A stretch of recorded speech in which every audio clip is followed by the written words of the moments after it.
I would like to thank Antonio for sending me this story here. So it seems like everything with the PoLIETRICKians of Virginia outside of Justin Fairfax, because I don't believe them so-called allegations that popped up about him. That is the convenience of them bringing that up when everything's going down with Ralph Northam just happens to be very shady to me. So it seems like everything that's going on with every line as politician in Virginia just happens to pop up, and Ralph Northam pretty much set it off with his incident with the yearbook and the blackface. Well, meet Attorney General Mark Herring. He's the Attorney General for Virginia. Well, now his own little scandal has popped up. So that's what, two scandals in a week?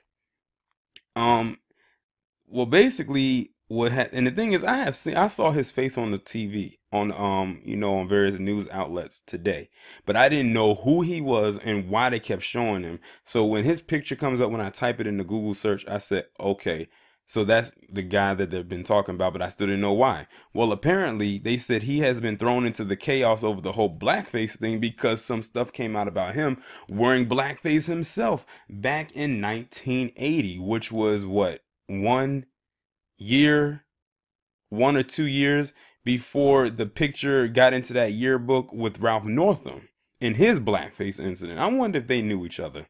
I'm going to go ahead and read this article coming from the New York Post. It says Virginia's leadership crisis took an absurd turn Wednesday when the man who was second in line to become governor admitted he has worn blackface, even as Governor Ralph Northam's job is already on the line for the same thing, and the man who was first in line to replace him is embroiled in a sex scandal. That's talking about Justin Fairfax. The disastrous domino effect has now thrust the Republican State House Speaker into the spotlight as the third in line for the top job, a man who only scored his post in a coin toss election. So see how all of this works. So Ralph Northam, his stuff come out. They try to throw a wrench into Justin Fairfax, the black man, and then all of a sudden he's supposed to be next up if Justin Fairfax doesn't get it, and now a wrench got thrown into his. Let's see. It says a man who only scored his post in a coin toss election. Democratic Attorney General Mark Herring on Wednesday issued a stunning statement admitting he wore brown makeup and a wig in 1980 to dress up as a black rapper when he was the University of Virginia student. My question is, what black rapper was he dressing up as in 1980? Because rap was just bursting onto the scene around that time. If it was still fresh. Rap as a mainstream thing, it wasn't so mainstream. It was still considered kind of underground thing. So that's what I'm trying to figure out. Who was he dressed up as?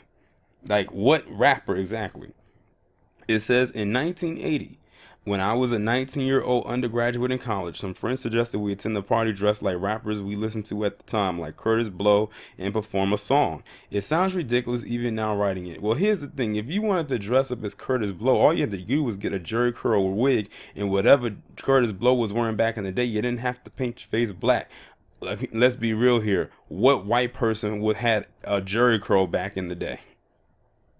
Especially one that was colored, like black colored hair. I don't know one white person I saw in old films back in the day where they had a jerry curl. I don't think their hair was made for it. I could be wrong, but I don't think that was the case. Every person I saw back then with a jerry curl was black, whether it was a man or a woman. Let's just put it this way: if Soul Glow was a thing, I don't think they would use a white person, man or woman, to advertise it.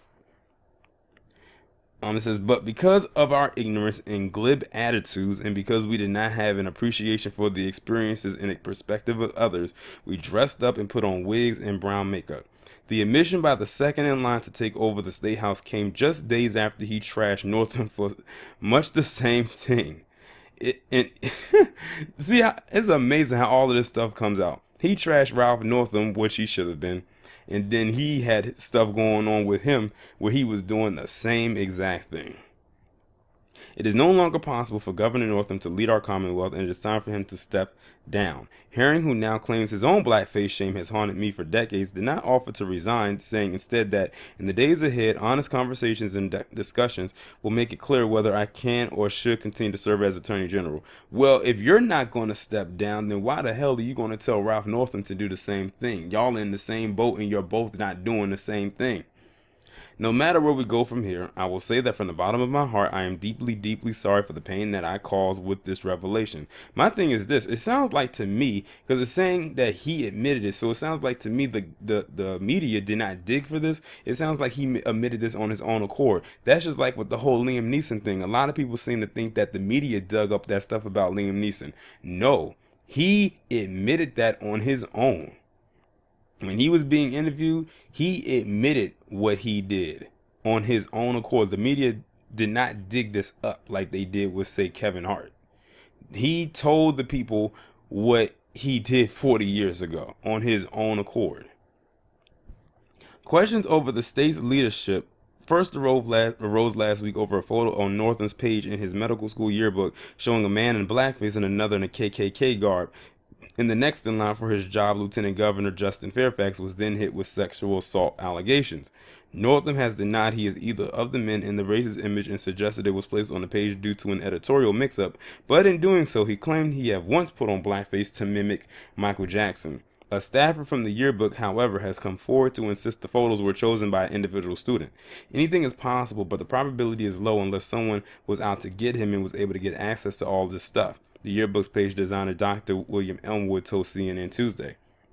All this stuff was kept locked in a room, and the only time the room was unlocked was when somebody in that room was working in the yearbook.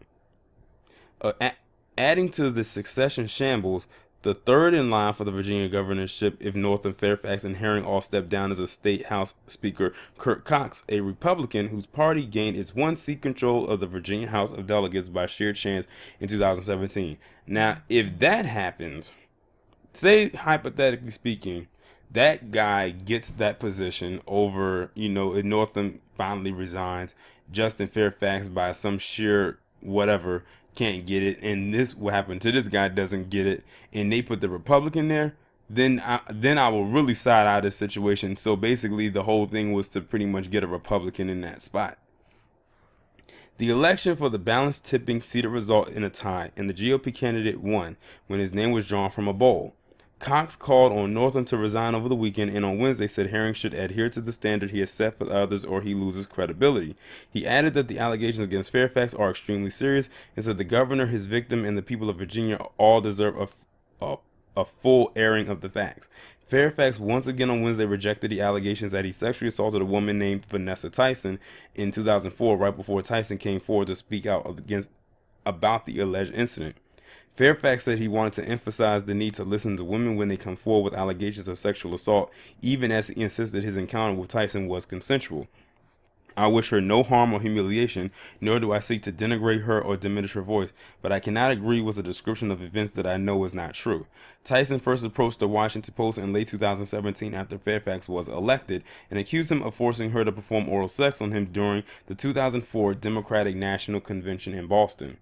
Fairfax claimed Wednesday that the first indication he had that she was uncomfortable with their interaction in Boston was when the paper approached him for comment on the story, which it ultimately did not publish at the time.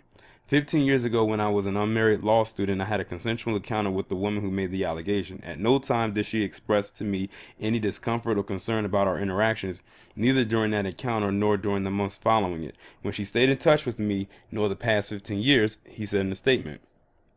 Okay, I'm not going to go much more into it because now that whole part of the article is now going into the whole Justin Fairfax thing when I'm focusing on this guy. I already talked about Justin Fairfax and how I really don't believe that to be true. It's too coincidental. Like, you come out now when this stuff is going.